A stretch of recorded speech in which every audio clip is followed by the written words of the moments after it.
সর্বসাকুল্যের জগৎ হলো তিনটা, ধরে বলেন কয়টা?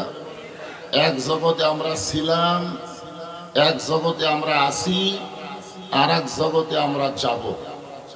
যেই জগতে ছিলাম সে জগৎকে বলা হয় রুহের জগৎ। যেই জগতে বর্তমানে আছি এটা হলো দুনিয়াবী জগৎ। এখান থেকে আমরা যেখানে যাব সেটা হলো আখিরাতের জগৎ। রুহের জগতে আল্লাহ আমাদের রুহগুলোকে এতই পছন্দ করেছেন যে দুনিয়ার জগতে আমাদেরকে মুসলমানের ঘরে আল্লাহ কবুল করেছেন। এবং আল্লাহ ঘোষণা করেছেন, অমাইয়াবতাগি গয়রাল ইসলামী দীনান ফালাই ইউকবালা মিনহু। ইসলাম ছাড়া অন্য কোন জীবন ব্যবস্থা ধর্ম কেউ যদি গ্রহণ করে, আল্লাহ বলেছেন কখনোই তা কবুল করা হবে না। ইন্না দীনা ইনদাল্লাহিল ইসলাম। আল্লাহর কাছে মনোনীত জীবন বিধানের নাম কি? আর সেই ইসলামের মধ্যে জন্ম নেওয়া আমরা হলাম মুসলমান। খুশি না বেজার? তাহলে জবান করে শুকরিয়া আতান বলি আলহামদুলিল্লাহ। এই মাসটার নাম হলো রজব মাস। জোরে বলেন কি মাস? এই মাসের চাঁদ ওঠার সঙ্গে সঙ্গে আল্লাহর নবী একটা দোয়া পড়তেন, আল্লাহুম্মা বারিক লানা ফি রজব ওয়া শাবান ওয়া বাল্লিগনা রমাদান। রজব এবং শাবানের বরকত আল্লাহ দান করো, রমজান পর্যন্ত আল্লাহ হায়াতকে লম্বা করে দাও। এই দোয়া যদি আল্লাহর নবী করে থাকে, নবীর উম্মত হিসেবে আমাদের করার দরকার আছে না নাই? এই রজব মাস অত্যন্ত গুরুত্বপূর্ণ একটা মাস। এই মাসে আল্লাহ তাআলা আমাদের নবীকে আল্লাহর আরশে নিয়ে গেছিলেন। বলেন সুবহানাল্লাহ। এদিকে হইচই করেন কেন? হইচই করা যায়? এটা কি হাট বাজার? আপনারা বলেন এটা কি হাট বাজার? এইটা হলো জান্নাতের বাগান। অসংখ্য রহমতের ফেরেশতা আল্লাহ পাঠাইছে শুধুমাত্র আপনাদেরকে দেখার জন্য।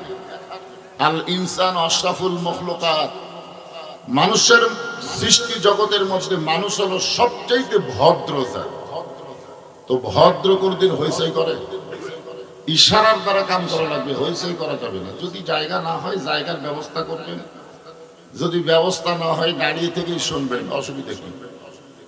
হইচই করবেন না।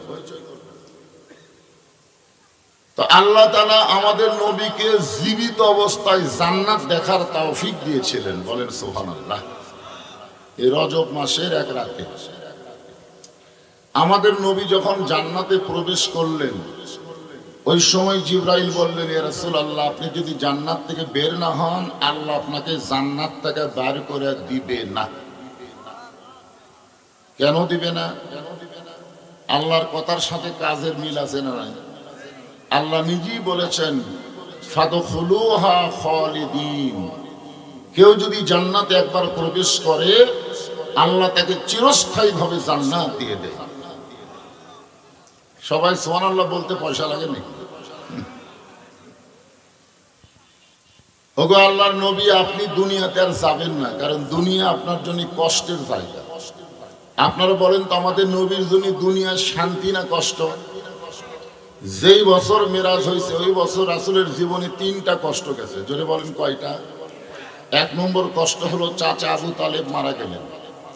2 নম্বর কষ্ট হলো কিছুদিনের মধ্যেই দরদের বিবি খাদিজা দুনিয়া থেকে বিদায় নিলেন। 3 নম্বর কষ্ট হলো তায়েফের ময়দানে কলেমার দাওয়াত দিতে গিয়ে তিনি পাথরের আঘাতে রক্তাক্ত হয়ে গেলেন। তাহলে একাধারে কয় কষ্ট? এই কষ্টের পরে আল্লাহ তাআলা নবীকে সান্ত্বনা, শান্তি, সুখ দেওয়ার জন্য আল্লাহর আরশে নিয়ে গেলেন। সুবহানাল্লাহ বলেন। এখন বলেন তো, কষ্টের পরে শান্তি আছে না নাই? আমরা বাংলার যারা প্রকৃত মুসলমান, বহুদিন ধরে আমরা কষ্টের মধ্যে ছিলাম, ঠিক কিনা বলেন? এখন মোটামুটি একটা স্বস্তি পাওয়া যাচ্ছে। যাচ্ছে কি যাচ্ছে না? যাবে ইনশাআল্লাহ। আল্লাহ রাসূল বললেন, জিবরাইল, আল্লাহ যদি আমাকে জান্নাতে থাকার জন্য ঢুকতে বলতেন, আমি জান্নাতে ঢুকতামই না। আমি শুধু জান্নাত দেখার জন্য ঢুকেছি। আল্লাহ আমার উম্মত উম্মাতিনের জন্য কেমন জান্নাত বানাইছে এটা এক নজর দেখার জন্য। জোরে কর সুবহানাল্লাহ। আমি সেই দিন জান্নাতে থাকার জন্য ঢুকবো যেদিন আল্লাহ সমস্ত উম্মাতিনীকে জান্নাত দিবে। এখন চিন্তা করেন, যেই নবী জান্নাতের মধ্যে গিয়ে আমাদের কথা বলে না, আর আমরা সেই নবীকে ভুললে হবে? এখন বলেন তো, আমাদের নবী কি শুধুই নবী? এই যে দরুদের মধ্যে আপনারা বললেন আল্লাহুম্মা সাল্লি আলা সাইয়্যিদিনা, সাইয়্যিদিনা শব্দের অর্থ কি? কবার পারতেছে না। আরবিতে ঠিকই সাইয়্যিদিনা করলেন, আর দুনিয়াতে সামান্য মানুষকে নেতা বানায় তার পিছনে চামচাগিরি করতেছে। সারাদিন ধরে স্লোগান দিচ্ছে আমার নেতার চরিত্র ফুলের মতন পবিত্র, খুঁজলে দেখেন নামাজ পড়ে না একক। এইগুলা কি নেতা হওয়ার যোগ্য? আমার নেতা, তোমার নেতা। এই দরুদের মধ্যে স্বীকার করলাম সাইয়্যিদিনা আমাদের নেতা। যে নেতা নবী জান্নাতের মধ্যে গিয়ে আমাদের কথা বলে না, আমরা সেই নবীকে ভুলতে পারি? সেই নবী সম্পর্কে আল্লাহ বললেন, কুল হে রাসূল আপনি বলেন, ইন কুনতুম তুহিব্বুনাল্লাহা ফাত্তাবিউনি ইউহিব্বুকুমুল্লাহ। কেউ যদি আল্লাহকে ভালোবাসতে চায়, আল্লাহকে ভালোবাসা মানে কি? আল্লাহর হুকুম পালন করতে চায়, আল্লাহর গোলামি করতে চায়, তাহলে ফাত্তাবিউনি, আপনাকে অনুসরণ করা ছাড়া আল্লাহর ভালোবাসা পাওয়া যাবে? নবীকে অনুসরণ করবেন কিভাবে? নবীকে অনুসরণ করার মাধ্যম আছে না নাই? দরকার আছে না নাই?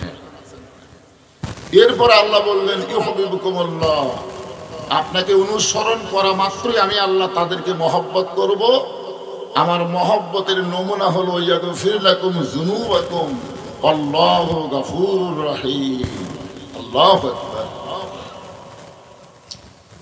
ভাগ্য গুণে আমরা সেই নবীর উম্মত হওয়ার পেরেছি, খুশি না বেজার? তাহলে জবান খুলে আর একবার বলি আলহামদুলিল্লাহ। এখন যে কোরআন থেকে আপনাদের সূরা কাউসারের আলোচনা শোনাবো, এই কোরআনের মধ্যে কোনো সন্দেহ? সবাই এক বাক্যে বললে ভালো লাগে। কেউ বলেন কেউ বলেন না, সন্দেহ আছে মনে হয়? মনে হয় আছে নাকি? যেই কোরআনের প্রথমেই আল্লাহ বলেছেন জালিকাল কিতাবু লা রাইবা ফিহি হুদাল লিল মুত্তাকিন, জোরে বলেন হুদাল লিল মুত্তাকিন। আল্লাহ যদি বলতো হুদাল লিন নাস, তাহলে এই কোরআন থেকে পাইকারি হারে সবাই হেদায়েত পেত।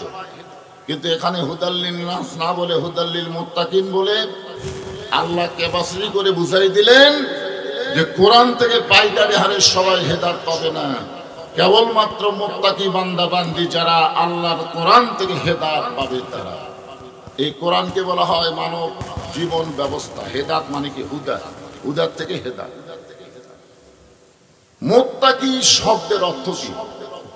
যারা মুত্তাকিন হবে তারাই কোরআন থেকে হেদায়েত পাবে। এই মুত্তাকি মানে কি? এই মুত্তাকি সম্পর্কে আল্লাহ ব্যাখ্যা করে বললেন, ইয়া আইয়ুহাল্লাযীনা আমানুত্তাকুল্লাহা হাক্কা তুকাতিহি ওয়া লা তামুতুন্না ইল্লা ওয়া আনতুম মুসলিমুন। যারা আমরা আল্লাহকে বিশ্বাস স্থাপন করেছি, আমরা সবাই আল্লাহকে বিশ্বাস করি না? বিশ্বাসীদের জন্য এক নম্বর গুণ হচ্ছে আত্তাকুল্লাহ, ভয় করতে হবে কাকে? বর্তমান বাংলাদেশের পরিবেশে আমরা ভয় করতেছি কাকে? ভয় ভয় আমাদের অন্তরে কিন্তু কিছুটা ভয় আছে, আছে না নাই? কথা বলেন। এই দিক থেকে এখন একটা বিষাক্ত সাপ সুরসুর করে যায়, মাঝখানে গিয়ে এ ভয় ফস করে ফেনা করবে। আপনারা বলেন তো, আল্লাহর ভয়ে বসে থাকবেন না সাপের ভয়ে দৌড় দিবেন? আপনারা কি বিশ্বাস করেন যে সাপ কামড়াবার পারবে না যতক্ষণ আল্লাহ হুকুম না করবে? তাহলে সাপের ভয়ে দৌড় দিবেন কেন? সাপ কি নিজের ইচ্ছায় কামড়ায় না আল্লাহর হুকুমে? কথা বলতে হবে কার হুকুমে? আমাদের জাতির পিতা হযরত ইব্রাহিমের জন্য নমরুদ যখন আগুনের চুলা জ্বালাইল, তখন আমাদের জাতির পিতা পরীক্ষায় পাশ করলো কখন? কখন পাশ করলো? যখন জিবরাইল বলল, আল্লাহ নবী ইব্রাহিম, আল্লাহ আমাকে 600 পাকা দিয়েছে, একটা পাকার বাতাস দেব, আগুনের চুলা সাগরের মধ্যে গিয়ে নিভে যাবে। আমাদের জাতির পিতা উত্তরে বললেন, হাসবি আল্লাহ নিমাল ওয়াকিল ওয়া নিমাল মাওলা ওয়া নিমান নাসির। আমার বিশ্বাস নমরুদের আগুনের চুলা জ্বালাবার পরে কিন্তু পুড়ানোর ক্ষমতা নমরুদের হাতে নাই। পুড়ানোর ক্ষমতা কার হাতে? তাহলে সাপ কামড়ানোর ক্ষমতা কার হাতে? তাহলে আপনার সাপের ভয়ে দৌড় দিবেন কেন?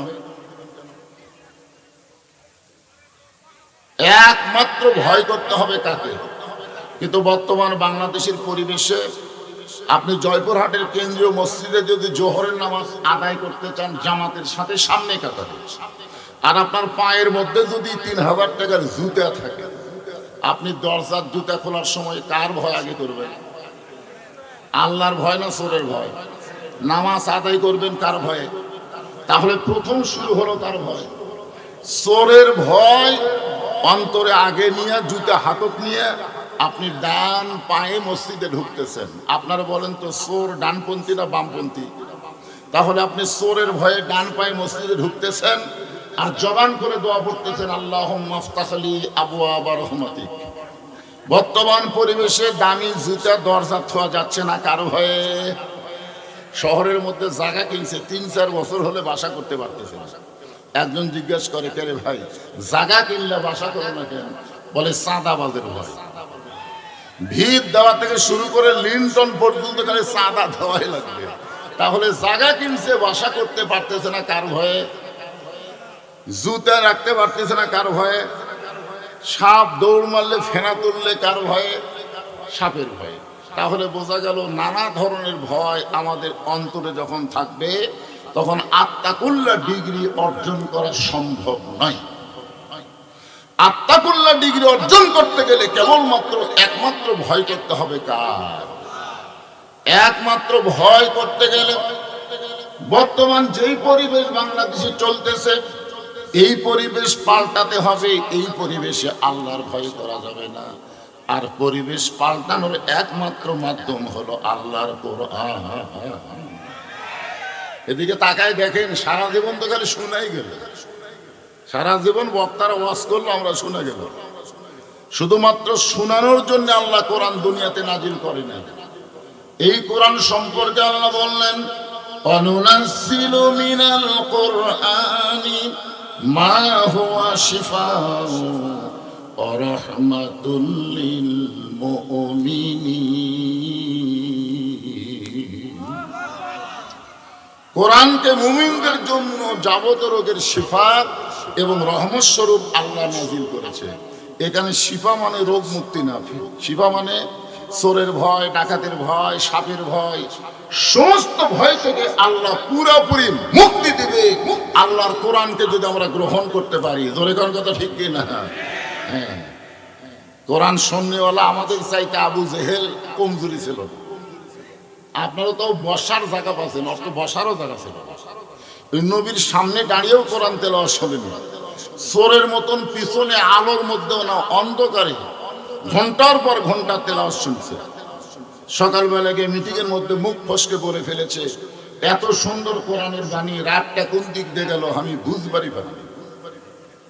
তা আবু সুফিয়ান বলে, নেতা যেই কোরআন শুনতে রাত কোন দিকে যায় বোঝা যায় না, সেই কোরআন ধরলে অসুবিধা কি? না শুনলেই যদি এত মজা হয় তাহলে এটা ধরার দরকার আছে না নাই? আবু জাহেল বলতেছে, এই কোরআনকে যদি ধরি তাহলে আমাদের ভুয়া নেতৃত্ব চলবি। আল্লাহর কোরআনই পারে মানুষকে সঠিক নেতৃত্ব দেখায় দিতে। ধরে কোন কথা ঠিক কি না? সঠিক নেতৃত্ব কাকে বলে? আমাদের বাংলাদেশের মতন 96টা দেশ একত্র করলে যত বড় হবে তার চাইতে বড় এরিয়ার খলিফা হলেন হযরত ওমর, যাকে বলা হয় অর্ধ জাহানের খলিফা। খলিফা মানে রাষ্ট্রপতি, খলিফা মানে প্রধানমন্ত্রী, যেটাই ধরে। এখন কতটুকু এরিয়ার খলিফা হযরত ওমর মসজিদে জুমার দিনে খুতবা দিচ্ছেন। খুতবা এমন সময় মাঝখান থেকে একজন দাঁড়িয়ে বলতেছে, আমিরুল মুমিনিন আপনার খুতবা আমরা শুনবো না। ওমর ফারুক বললেন, আমার অপরাধ কি? বলে, আমাদেরকে খাটো পাঞ্জাবি দিয়ে আপনি লম্বা জুব্বা করে খুতবা দিবেন? এই লম্বা জুব্বা কোথায় পালেন না বলা পর্যন্ত আপনার খুতবা শুনবো না। আপনার বলেন তো, মানুষের আইন দিয়ে যদি দেশ চলতো, যেই বেটা লোকমা দিছে আর অবস্থা কি হতো?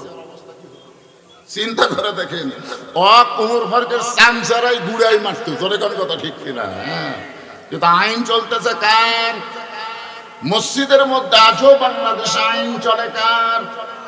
ইমাম সাহেব যদি 4 রাকাত আসরের নামাজে 3 রাকাতে বসে, একটা ভ্যানওয়ালা পর্যন্ত লোকমা দেওয়ার সাহস করে কি করে না? 4 রাকাত নামাজে 3 রাকাতে ইমাম বসেছে, ইমাম টাইটেল পাস, দাওরা পাস, একটা ভ্যানওয়ালা বলে আল্লাহু আকবার। ইমাম মনে মনে কয় 41 সালের আগে আমি উঠবো না। এই মনে করে ইমাম যদি স্বৈরাচারী হয়ে বসাই থাকে, আপনারা বলেন তো মসজিদের সমস্ত মুসল্লি কার পক্ষে যাবে? নেতার পক্ষে না ভ্যানওয়ালার পক্ষে? কেন ভ্যানওয়ালার পক্ষে যাবে? কারণ ভ্যানওয়ালা যেটা করতেছে এটা আল্লাহর হুকুম, আর নেতা যেটা করতেছে এটা নেতার চরিত্র। আমরা কোনো নেতার চরিত্র, নেতার মন আমরা দেখব না, আমরা দেখব আল্লাহর কোরআন। জোরে বলেন কথা ঠিক কিনা? আসো বাংলাদেশের মসজিদে আল্লাহর আইন চলার পিছনে একটা কারণ কি জানেন? আওয়ামী লীগও বিশ্বাস করে মসজিদ কার ঘর, বিএনপি বিশ্বাস করে মসজিদ কার ঘর, জামাত, তাবলীগ, পীর মুরিদি সবাই বিশ্বাস করে মসজিদ আল্লাহর ঘর। মসজিদ যেমন আল্লাহর ঘর বিশ্বাস করে, গোটা বাংলাদেশও আল্লাহর। এই বিশ্বাস যদি আমাদের অন্তরে থাকতো, তাহলে কোনো দলাদলি থাকতো না।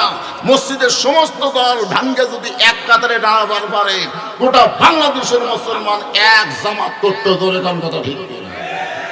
আপনারা বলেন তো, মসজিদে আওয়ামী লীগের জন্য সামনে কাতার, বিএনপির জন্য দ্বিতীয় কাতার, জাতীয় পার্টি তৃতীয় কাতার, জামাতে ইসলাম চতুর্থ কাতার, এরকম কোনো কাতার দেখছেন?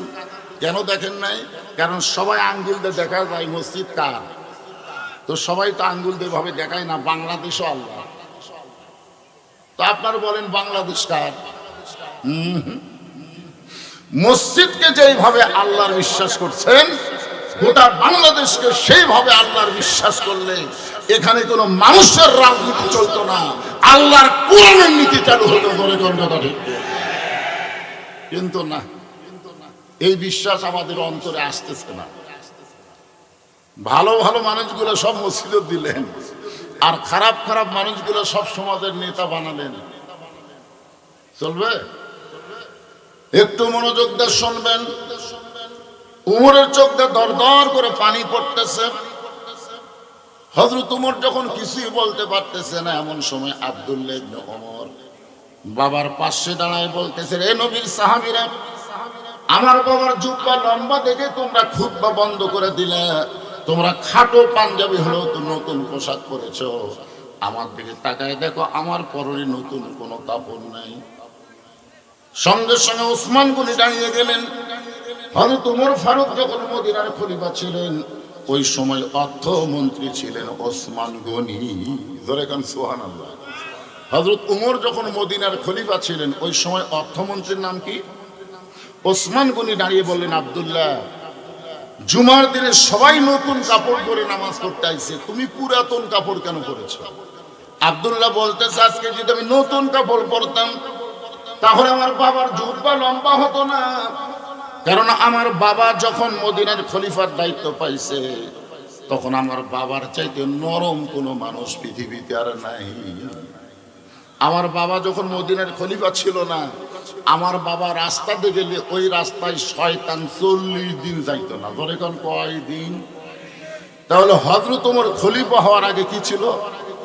অত্যন্ত গরম ছিল। কিন্তু যেদিন থেকে খলিফার দায়িত্ব পাইছে, সেদিন থেকে কি হয়ে গেছে? নরম হয়ে গেছে। আর আমাদের বাংলাদেশে উল্টো, মানুষের তৈরি সমাজ যখন চালু হবে, তখন নেতারা দায়িত্ব পাওয়ার আগে নরম হবে, দায়িত্ব পাওয়ার পরে গরম হবে। ধরে কার কথা ঠিক কিনা? দেখবেন দায়িত্ব পাওয়ার আগে গরিবের বন্ধু, সমাজ সেবক, জনদরদি। একটা ফকির রাস্তা দিয়ে আসতেছে, নেতা ড্রাইভারকে বলতেছে গাড়ি ব্রেক করো। তো ড্রাইভার বলে, স্যার কেউ তো দেখি না। বলে, ওই যে আসতেছে, ভিক্ষা করে খায়, ভোটের আগে, থামাও। ড্রাইভার যখন ব্রেক করছে, নেতা এখন গাড়ির থেকে নামে ফকিরকে সালাম দেয়, আসসালামু আলাইকুম চাচা, কেমন আছেন? ফকির চারিদিকে মাথা ঘুরায় বলে, বাবা কাক সালাম দিলাম? মানুষ তো নাই। বলে, আপনারে দিলাম, কারণ তো ভিক্ষা করে খায়। ভোটের আগে আপনিও যা, আমিও তাই। হাই রে নেতার চরিত্র রে। কিন্তু ভোট পেয়ে যখন নেতা হয়ে যায়, ওই নেতা এলাকা তার থাকে না, নেতা চলে যায় ঢাকায়। মাঝে মধ্যে নেতা বেড়াবার আসে, চামচার অত্যাচারে নেতার ধারত যাওয়া যায় না। ধরে গন্ধ তো ঠিক না? আপনার বলেন তো, দায়িত্ব পাওয়ার আগে গরম ছিল হযরত ওমর, কিন্তু যখন থেকে খলিফার দায়িত্ব পাইছে তখন থেকে নরম হয়ে গেলেন। আব্দুল্লাহ বলতেছে, আমার বাবা দায়িত্ব পাওয়ার পরে আর কোনোদিন রাতের বেলা ঘুমায় না, বরং সারা রাত চোরের মতন চুপি চুপি বডিগার্ড ছাড়া একা একা মানুষের দুঃখ কষ্ট নিজের চোখে দেখে বেড়ায়। কি ছাড়া? জোরে কর না কেন? বাংলাদেশের মতন দেশ, বাংলাদেশের মতন ৯৬টা রাষ্ট্র একত্র করলে যতটুকু এরিয়া হবে ততটুকু এরিয়ার খলিফায় একা একা ঘরে চোরের মতন বডিগার্ড নাই। আল্লাহ কোরআনে বলেন, ইন্নামাল মুমিনুনা আল্লাযীনা ইযা যুকিরাল্লাহু ওয়াজিলাত কুলুবুহুম ওয়া ইযা তুলিয়াত আলাইহিম আয়াতুহু জাদাতুহুম ঈমানাও ওয়া আলা রাব্বিহিম ইয়াতাওয়াক্কালুন। কি বুঝলেন? এই আয়াতের মধ্যে আল্লাহ কি বলতেছেন? ওয়া আলা রাব্বিহিম ইয়াতাওয়াক্কালুন, একমাত্র ভরসা করবে কার উপর? কেউ কিছুই করতে পারবে না আল্লাহ যদি কিছু না করে। এই বিশ্বাস আমাদের অন্তরে এখন আছে? নেতা তো একলা ঘোরে না ভাই, নেতার আশেপাশে জনগণ আছে না নাই? গভীর রাত্রে হযরত ওমর রাতের বেলা চোরের মতন চুপি চুপি ঘুরতে গিয়ে দেখতে পায় একটা তাঁবু টাঙ্গানো, তাঁবুর বাহিরে একটা পুরুষ মানুষ অস্থির হয়ে ঘুরতেছে। একবার উত্তরে যায়, একবার দক্ষিণে যায়। ওমর ফারুক চিন্তায় পড়ে গেলেন, পুরুষ মানুষ তো অস্থির হওয়া চলবে না, পুরুষ মানুষকে বিপদে মুসিবতে স্থির থাকা লাগবে। ধরে কোন ঠিক কিনা? অস্থির হবে কি? মেয়ে মানুষ। বেহেশতের মধ্যে আল্লাহ যখন বললেন, ওয়ালা তাকরাবা হাযিস শাজারা ফাতাকুনা মিনাজ জালিমিন, ওই গাছের কাছে যাইও না, এ কথা বলার পরে অস্থির কে হয়েছে? আদম না হাওয়া? কথা কয় না। মেয়ে মানুষ অস্থির, এদের ধৈর্য কম। আর সেই মেয়ের আন্ডারে দীর্ঘ অনেক বছর আমরা ছিলাম। ধরে কোন কথা ঠিক কিনা? অস্থির অস্থির, একজন ক্ষমতার গেলে আর একজনের ডাবানোর জন্য যা করার তাই করছে। ধরে কোন কথা ঠিক কিনা?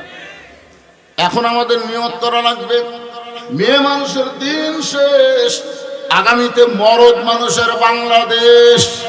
আর-রিজালু কাওয়ামুনা আলান নিসা, এটা আমার কথা না, কথা হলো আমার আল্লাহর। জোরে বলেন কথা কার? পুরুষ থাকবে নারীদের উপরে না নিচে? নিচে।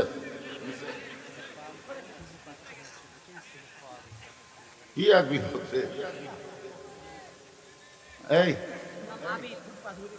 পাচ্ছেন? আপনি খোঁজলে দেখেন, এটা কে হয় আপনার? আপনি খোঁজলে দেখেন, এই বাচ্চা হলো সিজার করা। বলে জন কি করা? সিজার করা বাচ্চারা অস্থির। দোয়া দরুদ দিয়ে এদের কান্না থামান যায় না, মোবাইল চালু করে এদের কান্না থামান লাগে। ধরে কোন কথা ঠিক কিনা? এরা মোবাইল ছাড়া ভাত খায় না। হ্যাঁ, সিজার করা বাচ্চারা তো ঘুমের আগেই পেট কাটা থেকে ঘুমের মধ্যে আসে।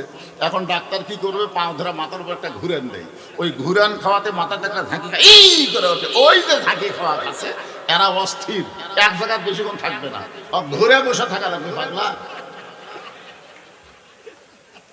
সবসময় ধরে থাকা লাগবে। ওই তো খালি ঘুরবার চাপে, বুঝলেন না ভাইজান? কি মনোযোগ দিয়ে শুনতেছেন? আত্তাকুল্লাহ হাক্কা তুকাতিহির ব্যাখ্যা করার পরে আমি চলে আসব রজব চাঁদের দিকে। খেয়াল করে সূরা কাউসার, এই সূরা কাউসারের কথা আজকে শোনাইলেন, কারণ আপনারা মসজিদের উদ্যোগে মাহফিল করতেছেন।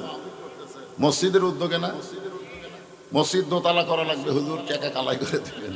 মসজিদ দোতলা করা লাগবে হুজুর, আর মানুষ আঁটে না। আমি কইলাম, ভাই ফজরের খবর কি?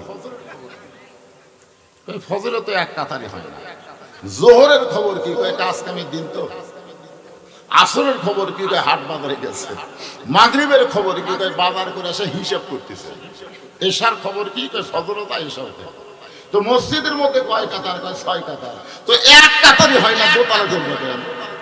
তখন বলতেছে জুমার দিনে সবার শেষে আসা আগে যায়, ওই শালাকের জন্য দোতলা করা লাগবে। শেষে আসা আগে যায়, এরা মুসল্লি, এরা আল্লাহর সঙ্গে ঠাট্টাকারী মশকরা করি। যেই মুসল্লি জুমার দিনে শেষে আসা আগে যায়, ও তো নামাজ পড়তে আসে না, আল্লাহর সঙ্গে ঠাট্টা করবার আসে। ধরে কেন কথা ঠিক কি না? আপনারা জানেন জুমার দিনের ফরজ কি? জুমার দিনের ফরজ হলো, আল্লাহ বলতেছেন ইজা নুদিয়া লিস-সালাতি মিন ইয়াউমিল জুমআ ফাসআউ ইলা যিকরিল্লাহ। ফাসআউ শব্দের অর্থ কি? শেষে আসা। এই শেষে আসা, আসবি শেষে, যাবি আগে। এদের জন্য দোতলার দরকার নেই, এরা তো নামাজই না। যেই দিন বাংলাদেশে দেখবেন জুমার যত মুসল্লি হয়, ফজরে একই মুসল্লি হয়েছে, সেই দিন প্রধান অতিথির ওয়াজ ছিল। প্রধান অতিথি নামাজের কথা বললো না, অত্যন্ত গুরুত্বপূর্ণ কথা বলতেছিল, যেখানে অনেক আল্লাহর বান্দা আছে এশার নামাজ না পড়ে ওয়াজ শুনতেছে। আমি ওনার কথা খুব মনোযোগ দিয়ে শুনতেছিলাম, কিন্তু আপনারা না বুঝা খালি হুজুরাই ওয়াজ জানে তা না, ইনাদের তো মানুষেরাও কোরআন হাদিস থেকে কথা বলবার পারে, পারে কি পারে না ভাই জান? এমনি এমনি প্রধান অতিথি করছে ভাই, মন খারাপ করেন না ভাই। না, আপনার অবস্থা দেখে শেষে আপনি যে একটা ভাষা ইউজ করলেন খুব খারাপ লাগলো, মনে কষ্ট পাইতে, মনের নষ্ট, তাই তো শেষই করে দিলেন। হ্যাঁ সেটাই তো, আমি আপনার পক্ষে আছি, অসুবিধা নেই। ভয় করতে হবে কাকে? এইটা বোঝানোর জন্য বলতে যে হযরত ওমর দেখেন তাঁবুর বাহিরে একটা পুরুষ মানুষ অস্থির হয়ে উত্তরে যায়, দক্ষিণে যায়। আল্লাহর নবী বলেছেন, কাউকে যদি স্থির করতে চাও তাকে তুমি দোয়া করো, সবচাইতে দামি দোয়ার নাম হলো সালাম দেওয়া। আপনারা বলেন তো পৃথিবীর মধ্যে সবচাইতে দামি দোয়ার নাম কি? আপনার যখন কবরস্থানে যান, কবরস্থানে যায় কি আগে দোয়া শুরু করেন? আগে কি দেন? আসসালামু আলাইকুম ইয়া আহলাল কুবুর। এটা আবার কে খাড়া হলো রে বাবা? এই বসা রে বাবা রে, এরা সিজার করা মাল রে, বসা। এই দুইটাই মাথা হেলে যাচ্ছে, এটা ভাবতি। হ্যাঁ একটু মনোযোগ দিয়ে শোনেন। ওমর ফারুক লোকটাকে স্থির করার জন্য সালাম দিলেন, আসসালামু আলাইকুম ইয়া আব্দুল্লাহ। লোকটা সালামের উত্তর দেয় না। ওমর ফারুক আবার সালাম দিলেন, আসসালামু আলাইকুম ইয়া আখি। লোকটা সালামের উত্তর দেয় না। ওমর ফারুক আবার যখন সালাম দিবার যাচ্ছে, এমন সময় লোকটা বলে, এই মিয়া বারবার আমাকে সালাম দাও কেন? ওমর ফারুককে আঙ্গুল তুলে বলতে, এই মিয়া বারবার আমাকে সালাম দাও কেন? তুমি জানো হযরত ওমর যেদিন থেকে রাষ্ট্র ক্ষমতা পাইছে, আল্লাহর কোরআন দিয়ে সেদিন থেকে রাষ্ট্র চালু হয়ে গেছে। আর ওমরের শাসন আমলে মানুষের জন্য দিনও যা রাতও তাই। জোরে কান সুবহানাল্লাহ। এই লোকটা কার সাথে কথা বলতেছে? আমাকে বারবার কেন সালাম দাও? ওমর ফারুক বললেন, ভাইজান আপনি অস্থির হয়ে উত্তরে যাচ্ছেন, দক্ষিণে যাচ্ছেন, এই জন্য পৃথিবীর সর্বশ্রেষ্ঠ দোয়া সালাম আপনাকে দিলাম। লোকটা বলে, পাগল, আমার বাড়ি হলো অমুক এলাকায়, আমার গর্ভবতী বউকে নিয়ে আমি অমুক এলাকায় যাচ্ছি, কিন্তু রাস্তার মাঝখানে আমার বউয়ের এত প্রসব বেদনা বেড়ে গেল, আমার বউটাকে তাঁবুর মধ্যে রাইখা আমি পুরুষ মানুষ বাহিরে অস্থির হয়ে ঘুরতেছি, আর তুমি শুধু আমারে সালাম দাও। ওমর ফারুক লোকটা এক টানে বুকের মধ্যে নিয়ে কপালে একটা চুমু দিয়ে বললেন, ভাইজান ইন্নাল্লাহা মা'আস সাবিরিন। ধৈর্যশীলের সঙ্গে কি আছে? আপনি একটু ধৈর্য ধরেন ভাই, আমার বাড়িতে ভালো ধাত্রী আছে, আপনি কোনো টেনশন করেন না, আপনি একটু ধৈর্য ধরেন, আমার বাড়িতে ভালো ধাত্রী আছে। এক দৌড়ে হযরত ওমর বাড়িতে গেলেন, বাড়ির দরজায় গিয়ে ডাকলেন, আব্দুল্লাহর মা। যেই বলেছে আব্দুল্লাহর মা, সঙ্গে সঙ্গে দরজা খুলে যায়। ওমর ফারুক চমকে বললেন, কে গো? আমি না হয় পাগল হয়ে মানুষের দুঃখ কষ্ট রাতের বেলা দেখে ঘুরে বেড়াই, কিন্তু তোমাকে ডাক দাও মাত্রই তুমি দরজা খুললে, তুমি কি ঘুমাও না? বউ বলতেছে, আপনি জানেন না, যেদিন থেকে আপনি মানুষের দুঃখ কষ্ট রাতের বেলা ঘুরে দেখেন, সেদিন থেকে আপনার নিরাপত্তার জন্য আমি সারা রাত দরজায় দাঁড়িয়ে থেকে দোয়া করি। তার মানে এখান থেকে কি বুঝলেন? নেতা শুধু ভালো হলে হবে না, নেতার বউ ভালো হওয়া লাগবে। ধরে কোন ঠিক কি না? আমাদের বাংলাদেশের অধিকাংশ নেতার বউগুলা খারাপ, যার কারণে নেতা দুর্নীতিবাজ হয়। ফান্দে পড়িয়া নেতা কান্দে। আমাদের নাটোরের সিংড়ার এক নেতা ছিল, নাম হলো পলক। ধরে কোন নাম কি? সবচাইতে অল্প বয়সের নেতা ধরা খাসে ভাই। ওর বউ এখন 1000 কোটি টাকা নিয়ে কেনাডার বেগম পাড়ায় ফুর্তি মারতেছে, আর পলক ফান্দে পড়িয়া বকা কানতেছে। তোর এখন কথা ঠিক কিনা? বউগুলা যদি ভালো হতো, তুমি 10,000 টাকা বেতন পাও, 12,000 টাকার বাসা কেমনে নাও? বেতন পাই 10,000 আর বাসা ভাড়া 12,000, প্রতিদিন মাছ গোস্ত কিনে। বউ হয়ে হিসাব নেওয়ার দরকার আছে না নাই? এই বউগুলো যদি ভালো হতো, তাহলে পুরুষগুলো ভালো হতে বাধ্য হয়ে যেত। ওমর ফারুক বললেন, বিবি তুমি কি জান্নাতে যাবার চাও? বউটা বলে, জান্নাতে যাওয়ার জন্য সবসময় দোয়া করি, আল্লাহুম্মা ইন্না নাসআলুকাল জান্নাতা ওয়া নাউযু বিকা মিনান নার। ওমর ফারুক বললেন, তাহলে এই এই এই জিনিসগুলো নিয়ে তাড়াতাড়ি আমার সাথে বের হও। জান্নাতে যদি যাওয়ার চাও, একটা গর্ভবতীর বাচ্চা খালাস করতে গেলে যা লাগবে সেইগুলো নিয়ে বের হও। ওমর ফারুকের বিবি সব জিনিসগুলো নিয়ে স্বামীর সঙ্গে বের হলো। তাঁবুর অপর পৃষ্ঠা দিয়ে বউকে ঢুকায় দিয়ে লোকটাকে বলতে যে, ভাইজান আপনার আর কোনো টেনশন নাই, ভালো থাকতেই তাঁবুর মধ্যে ঢুকে গেছে।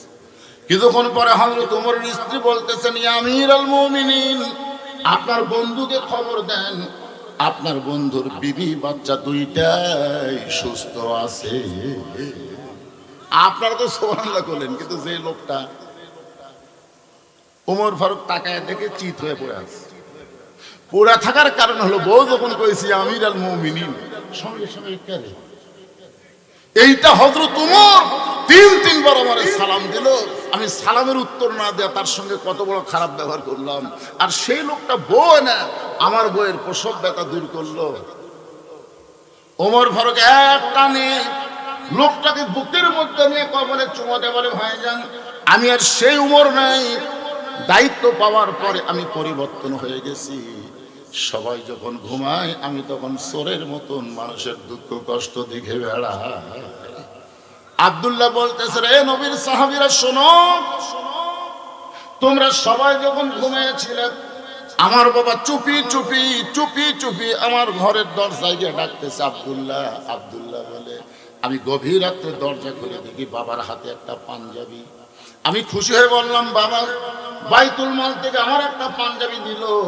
গভীর রাত্রে আপনি আর একটা গোপনে দিবার আইছেন। সঙ্গে সঙ্গে ওমর ফারুক বললেন, ইন্নাল্লাহা ইয়ামুরুকুম আন তুআদ্দুল আমানাতি ইলা আহলিহা ওয়া ইযা হাকামতুম বাইনান নাস আন তাহকুমু বিল আদল। আল্লাহু আকবার। কি বুঝতেছেন? 6 বছর ন্যাংরামের চাষ করে জ্যৈষ্ঠ মাসে দেখতে গেছে বাগানে আম পাকছে কিনা। যায় দেখে গাছের ডালে বসে এক বাচ্চা আম পাড়তেছে আর ব্যাগের মধ্যে তুলতেছে। বাগানের মালিক বলে, আমি খাইনি, আমার পরিবারের কেউ খাই নাই, আর তুই আমার গাছে চড়ে আম পাড়তেছিস, তোর বাপক যা বিচার দিব রে। এই তোর বাপক বিচার দিব। ছেলে খালি মুসকি মুসকি হাসে। বাগানের মালিক বলে, হাসিস কেন? বলে, আমার বাবা কোথায় খুঁজবেন, আমার বাবাও আর এক গাছে চড়ছে। ওই তাকায় দেখে ওর বাপ খালি আম পাড়তেছে আর বস্তা ভরায়। গাছের নিচে বসে কান্দের, বলে, আল্লাহ বিচার দিব কার কাছে? বেটাও চোর, বাপও চোর। 15.5 বছর বাংলাদেশে বিচার দেওয়ার কোন জায়গা ছিল না। ধরে কোন কথা ঠিক কিনা? চোর তো চোরই, যে চোরের বিচার দেবেন ওই বিচারক আরো বড় চোর। ভালো মানুষগুলোকে ধরে নিয়ে জেলখানা তুলছে, আর খারাপ মানুষগুলোকে জামিন দিয়ে দিছে।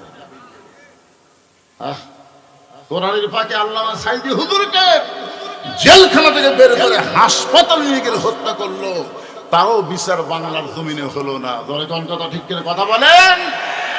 আমরা তখন বাধ্য হয়ে চোখের পানি নিয়ে তাহাজ্জুদের নামাজ পড়ে আল্লাহকে বললাম, আল্লাহ, জজ court, high court, supreme court Hasina দখল করে নিয়েছে, কিন্তু তোমার আদালত হাসিনার দখলে নাই।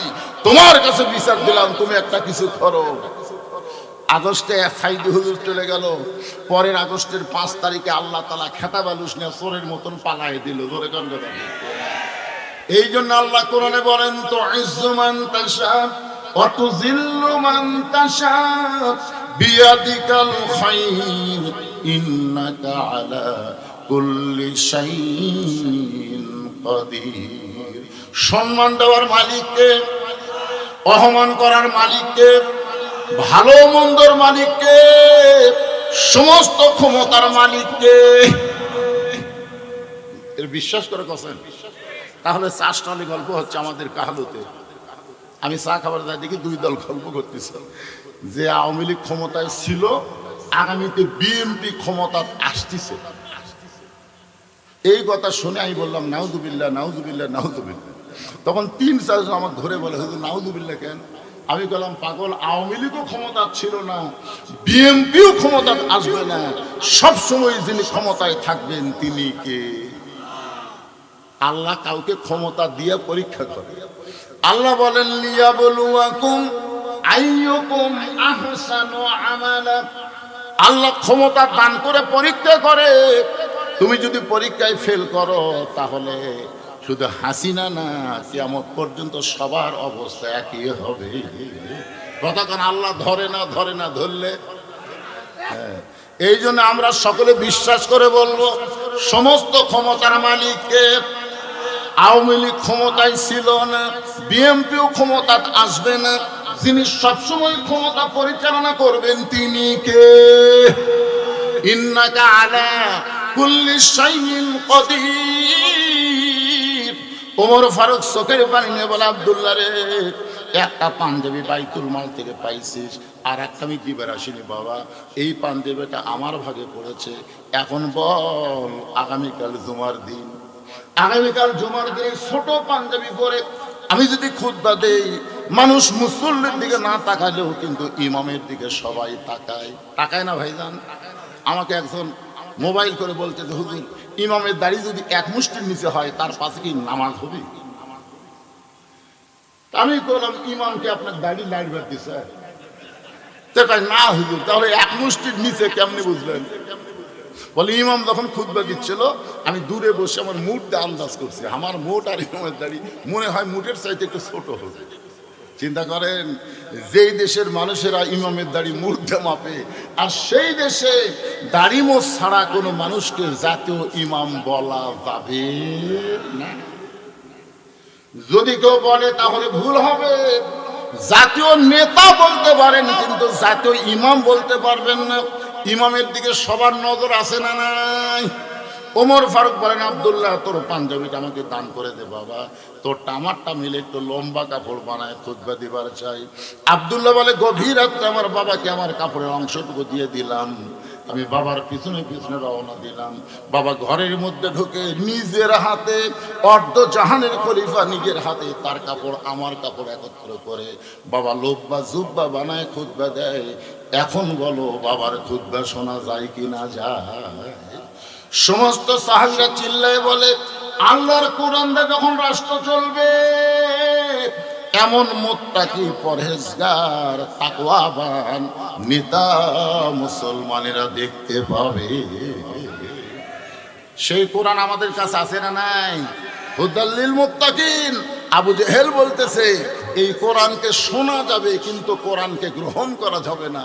আজও বাংলাদেশের অনেক মুসলমান কোরআনের ওয়াজ শুনবে কিন্তু বাস্তবে কোরআনের পক্ষে কাজ করবে না। বলে কথা ঠিক কি না? নামাজ পড়বে, নেতারা এসে ভাষণ দেবে, নামাজ পড়ো, নামাজ পড়ো, রোজা করো, রোজা করো। আপনারা বলেন তো, সর্বপ্রথম যিনি মুনাফিক ডিগ্রি পাচ্ছে তিনি কেমন নামাজি ছিলেন? আপনারা জানেন না মনে? আল্লাহ রাসূল ইমামতি করতো, সামনে কাতারে আবু বকর রাদিয়াল্লাহু সাথে কাঁধে কাঁধ মিলে জামাতে নামাজ পড়তো। আবু বকর রাদিয়াল্লাহু আনহুর সাথে একই টুপি, একই দাড়ি, একই পাগড়ি। তাকবীরে উলার সঙ্গে নবীর পিছনে জামাতে নামাজ পড়তো। নবীর পিছনে নামাজ পড়া এটা জাতা কথা মনে করছেন? কিন্তু আল্লাহ যখন একটা আয়াত নাজিল করলো নবীর উপরে, ইয়া আইয়ুহান নাবিয়্যু হারজিল মুমিনিনা আলাল কিতাব, ওগো নবী শুধু জামাতবদ্ধ ভাবে নামাজ পড়লে হবে না, যারা আপনার পিছনে কাতার সোজা করে নামাজ পড়তেছে তাদেরকে আপনি সৈন্য হিসাবে গড়ে তোলেন। কারণ যে কোনো সময় মক্কার কাফিররা মদিনা আক্রমণ করতে পারে, আর মদিনা আক্রমণ করলে দোয়া দিয়া, দরুদ দিয়া, নামাজ দিয়া আপনি মদিনা রক্ষা করতে পারবেন না। ওই কাফিরদের বিরুদ্ধে অস্ত্র ধরা লাগবে। এই হুকুম কার? এই আয়াতটা যখন নবীর উপর নাজিল হলো, নবী নামাজ শেষ করে বললেন, সাহাবীরা, আল্লাহ তাআলা এই আয়াত আমার উপর নাজিল করলো। তখন আব্দুল্লাহ ইবনে ওবাই না, ওবাই ইবনে খালদ, ওবাই ইবনে সুলুল, আব্দুল্লাহ ইবনে ওবাই একজন দামি সাহাবী। কি হলো, আমরা অনেক বক্তারা ভুল করি। উনি হচ্ছেন ওবাই ইবনে সুলুল। উনি নবীর হাঁটুর সাথে হাঁটু লাগায় বলতেছি, ইয়া রাসূলুল্লাহ, এটা না গন্ডগোলের আয়াত। কিসের আয়াত? আজকে আমাদের বাংলাদেশে অনেকে বলে ইসলামী আন্দোলন হলো জঙ্গি, জিএমবি, গন্ডগোল। আপনারা বলেন তো, ইসলামী আন্দোলন গন্ডগোল? যারাই বলবে গন্ডগোল এরাই হলো মুনাফিকের জাত। জোরে বলেন, কিসের জাত?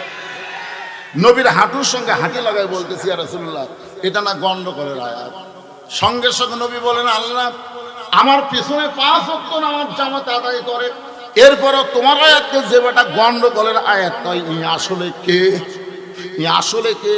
সঙ্গে সঙ্গে আল্লাহ বললেন, অমিনান নাসি মাইয়াকুলু আমান্না বিল্লাহি ওয়া বিল ইয়াউমিল আখিরি ওয়া মা হুম বিমুমিনিন। আল্লাহ বিশ্বাস করে, আখিরাত বিশ্বাস করে, 5 ওয়াক্ত নামাজ পড়ে, এরপরও সে মুমিনই না, সে মুমিন নয়। যে কোরআনের আয়াতকে গন্ডগোলের আয়াত নয়, ই মুমিন। তো রাসূল বলে, যদি মুমিন না হয় তাহলে কি? বলি হলো মুনাফিক। আরে কাফের ভালো রে, কাফের থাকবে জাহান্নামের উপরে বারে, আর মুনাফিক থাকবে জাহান্নামের তলে। কাফেরা পেশাব পায়খানা করবি, তলে থেকে মুনাফিকেরা খাবি। এই বদমাইশ মুনাফিক কোন দল থেকে হবে? রাসূল বললেন, মুনাফিকের আবাদ হবে মুসলমানের ভিতরে। বর্তমানে গোটা পৃথিবীর ভিতরে সবচাইতে মুনাফিকের দেশ হলো বাংলাদেশ। জোরে কর কথা বল।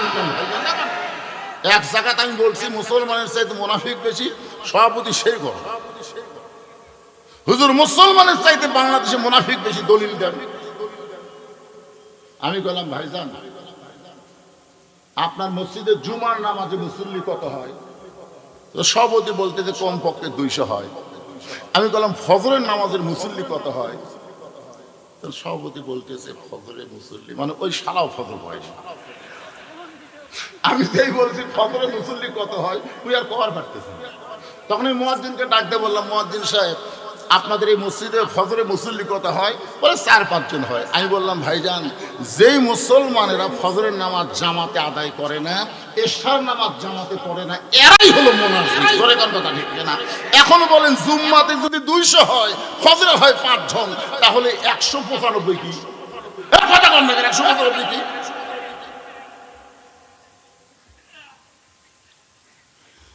আমাদের তো মুনাফিক আমরা রাখতে চাই, এই জন্য আসেন, ইন্না আতাইনাকাল কাউসার ফাসাল্লি লিরাব্বিকা ওয়ানহার ইন্না শানিআকা হুয়াল আবতার। এই সূরার নাম হলো কাউসার। জোরে বলেন, নাম কি? এই কাউসারটা আল্লাহ, আমাদের ভাগ্য এত ভালো যে আমাদের নবীকে দিয়ে দিয়েছে। বলেন সুবহানাল্লাহ। হাসর হবে তামার সানি, উম্মত বলবেন পানি পানি। সেই কঠিন দিনে পানি দেওয়ার, সেই কঠিন দিনে পানি দেওয়ার কারণ নাই। সুবহানাল্লাহ। আমরা এমন একজন নবী পাইছি যে নবীর সম্পর্কে গানের মধ্যে বলা হয়েছে, আছেন আমার মুক্তার, আছেন আমার বারিস্টার, শেষ বিচারের হাইকোর্টেতে তিনি আমায় করবেন পার, আমি পাপী তিনি জামিনদার।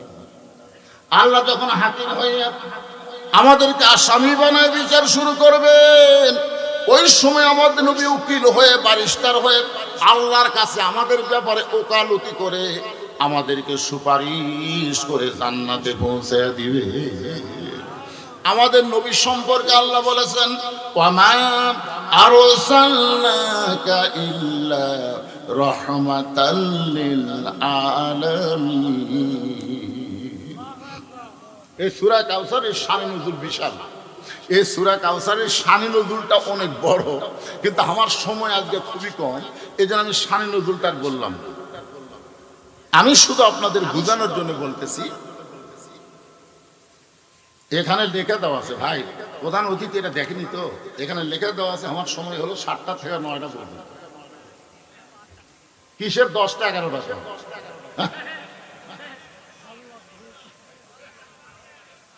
আপনারা কি মনে করেন এই সময় আমি লিখি এমনি লিখি? বোঝা লাগবে তো, এরা মাইকিং ও প্রচার করছে। আমি এখানে মাগরিবেরও আগে আছি, তাহলে অসম্ভের ঘরের মতো বসে ধরেন কেন?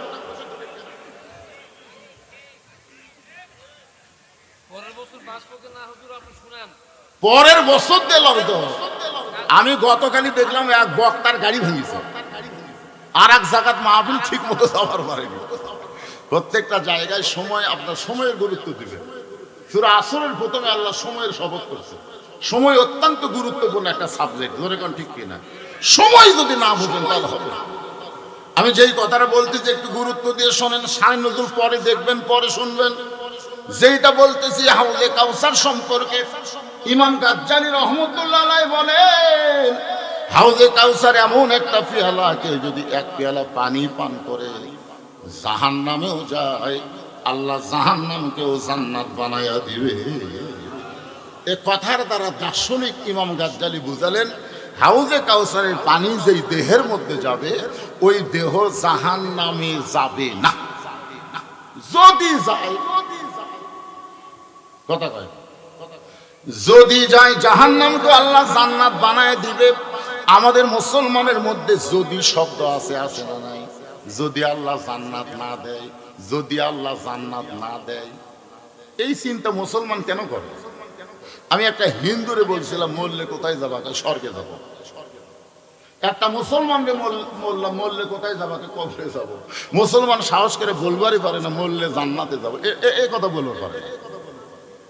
আপনি বলেন তো, বাবার সম্পত্তির ব্যাপারে সন্তান যদি সন্দেহ করে বলে বেড়ায় আমার বাবার সম্পত্তি পাই কিনা পাই, পাই কিনা পাই, তাহলে গ্রামের লোকজন বলবে তোর জন্মে ভেজাল আছে। বাবার সম্পত্তি তুই পাবি না তো পাড়ার লোক পাবে। বাবার সম্পত্তির সন্তান যেমন ওয়ারিশ মোতাবেক পায়, লা ইলাহা ইল্লাল্লাহ মুহাম্মদ রাসূলুল্লাহ যারা স্বীকার করেছে, তারা ওয়ারিশ মনে জান্নাতি হয়ে যায়। ফাদখুলি ফি ইবাদি ওয়াদখুলি জান্নাতি। আমার সামনে যত মানুষ আপনারা বসে আছেন, আমার বিশ্বাস আপনারা সকলেই জান্নাত। আপনাদের কার কার বিশ্বাস হয় না? হাত তোলেন তো।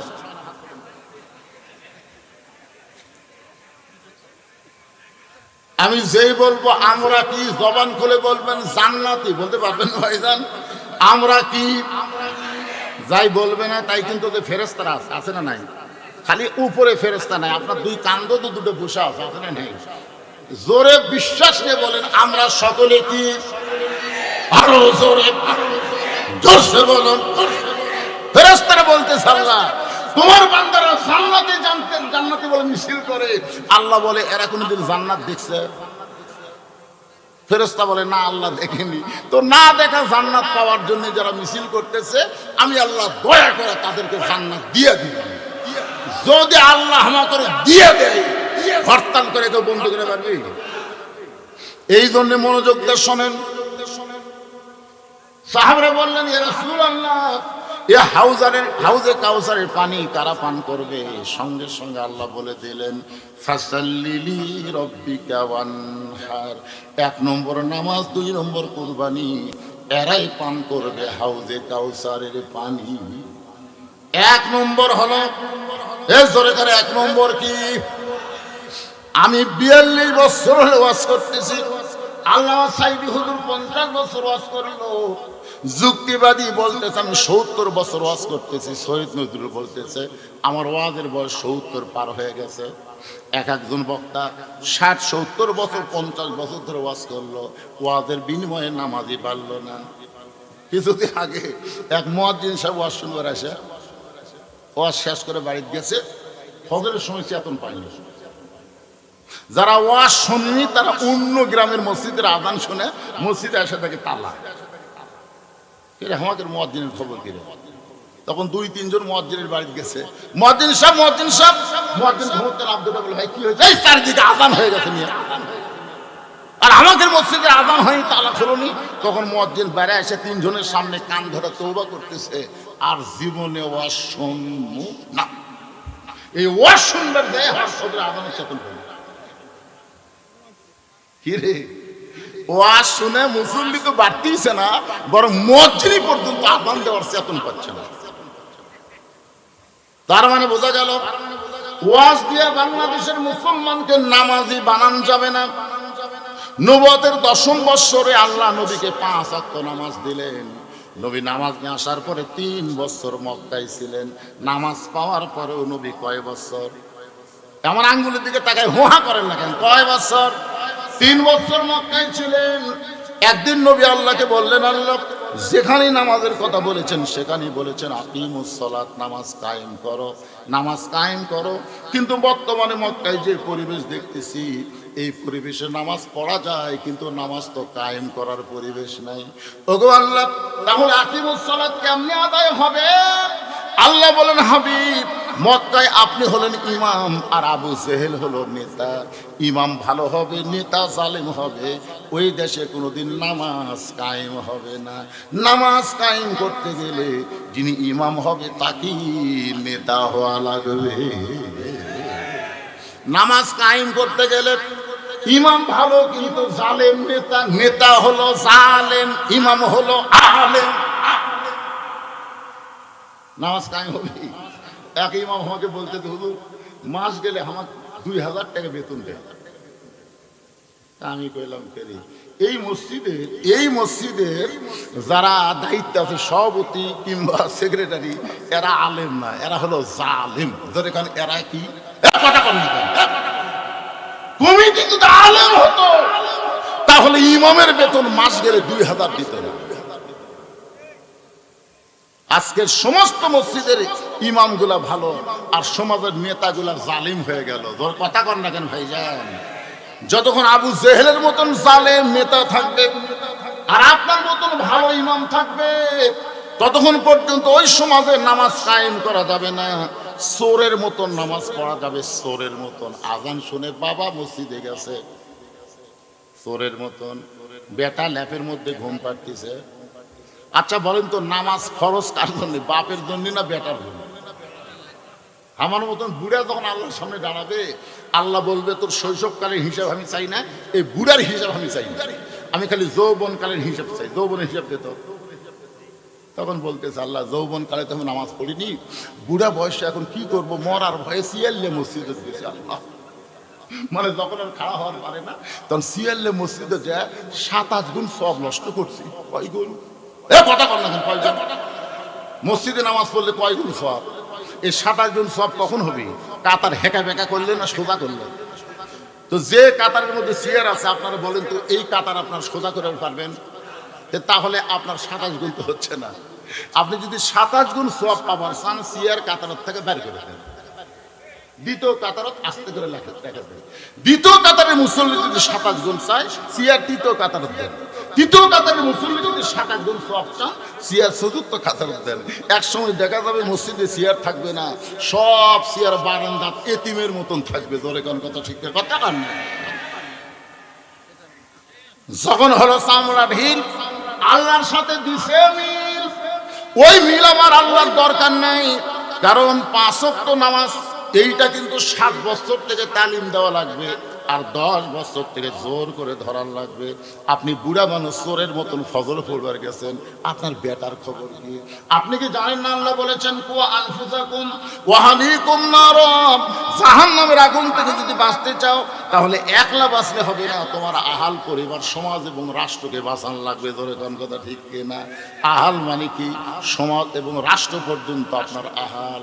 আপনার বাড়িতে আগুন লাগলো, আগুন লাগার পরে যারা আপনার আগুন নিভাবার জন্য আইলো, আপনি তাদেরকে জাহান্নামের আগুন থেকে মুক্ত করার দরকার আছে না নাই? এ কথা কর আছে না নাই? হ্যাঁ, আপনার গ্রামের মসজিদ যদি কেউ ভাঙবার আসে, এ জোরে কোন মসজিদ যদি আপনার গ্রামের কোন হিন্দুরা ভাঙবার আসে, আপনার বলুন তো সর্বপ্রথম বাধা দিবি কারা? গ্রামের সবাই দিবে না, লেখেলেন খাতা কলমে, বেনামাজিরা বাধা দিবে। বেনামাজিরা বাধা দিবে, নামাজিরা বলবে ওরা ভাঙ্গা থেকে যাক, গন্ডগোল করার দরকার নাই, আমরা আবার তৈরি করবো রে। বেনামাজি সালমান শাহ নতুন করে বাবরি মসজিদ নির্মাণ করার জন্য 1000 কোটি টাকা দান করছে। 1000 কোটি টাকা। আর সমস্ত হুজুর মিলে 200 কোটি। হুজুরা বলতেছে ইন্নাল্লাহু মা'আস সাবিরিন। আপনার গ্রামের মসজিদ ভাঙবার আলে যেই বেনামাজিরা বাধা দিবার কাবে, ওদেরকে নামাজি বানানোর দায়িত্ব নামাজিদের আছে না নাই? জোরে জোরে আছে না নাই? বেটা আজানের আগে গেছিল 3.5 হাত, আর আজান শুনে হয়ে গেল 2.5 হাত, আর বাপ যায় সামনে কাতার নামাজ করতেছে। বাপের উচিত হলো কে বেটা 3.5 হাত 2.5 হাত হলো, জানলা দিয়ে তাকায় দেখে পাও নাই মাথাও নাই, আমার বেটা কোন জায়গায় গেল? মনে হয় চাউলের বস্তা ভেজা করছে। বিলাই যেমন ইন্দুর ধরে, আপনি আস্তে আস্তে করে যায় ল্যাপ টানতে দেখেন, ল্যাপের তলে আপনার বেটার সাইজ, আর সকালবেলা সাইজ টিপে কুত্তার সাইজ, একই সাইজ। এখন আপনার দায়িত্ব কি শোনেন? আপনার কি দায়িত্ব? ওই বেটার কাছে গিয়ে বেটা লাভ দিতে বলতেছে, আব্বা আহা করতেছেন কেন? আমি একলা নামাজ পড়লে তো জান্নাত যাচ্ছি না, তোকে সঙ্গে করে নিয়ে নামাজ পড়লে ওঠ। কি বলেন? দায়িত্ব আছে না নাই? দরকার আছে না নাই? 1 নম্বর হলো নামাজ। এই নামাজটা ওয়াজ দেওয়া হবে না। আল্লাহ নবী যখন মদিনাত গেলেন, মদিনাকে যখন রাষ্ট্র গঠন করলেন, ওই সময় আল্লাহ তাআলা কোরআনের আয়াত নাজিল করে বললেন আল্লাযীনা ইম্মাক্কান্নাহুম ফিল আরদ, মুসলমানের মধ্যে কাউকে যখন ক্ষমতা দেওয়া হবে, ক্ষমতা পাওয়ার পরে তার 1 নম্বর দায়িত্ব কি? পদ্মা সেতু নির্মাণ করা, মডেল মসজিদ তৈরি করা। একটা মডেল মসজিদে আমি আসার সময় আপনাকে খেতলামে আসরের নামাজ, মডেল মসজিদে মুসল্লি হলো 6 জন।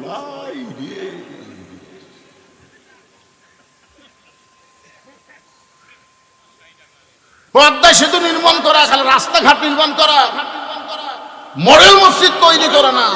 1 নম্বর দায়িত্ব হলো নামাজ কায়েমের বিল পাস করা। ধরে কোন কথা ঠিক না? আজকে সংসদ থেকে নামাজ কায়েমের বিল যদি পাস হয়, প্রতি ওয়াক্ত নামাজ না পড়লে পাছার কাপড় তুলে 5টা করে ধরি। পুলিশেরা চোর ডাকাত ধরার জন্য যাওয়া লাগবে না, যুবকদেরকে নামাজি বানার জন্য পাছাত খালি বাড়ালে একটা চোর ডাকাত বাংলার জমিনে খুঁজে পাওয়া যাবে না। ইন্না সালাতা তানহানিল ফাহশাই ওয়াল মুনকার। একমাত্র নামাজি পারবে মানুষকে যাবতীয় বেহুদা এবং খারাপ কাজ থেকে বাঁচাই দিতে। ধরে গঞ্জটা ভিত্তি না। আমার সভাপতি ভাই বলছে ইয়ংদের হাতে এখন মোবাইল।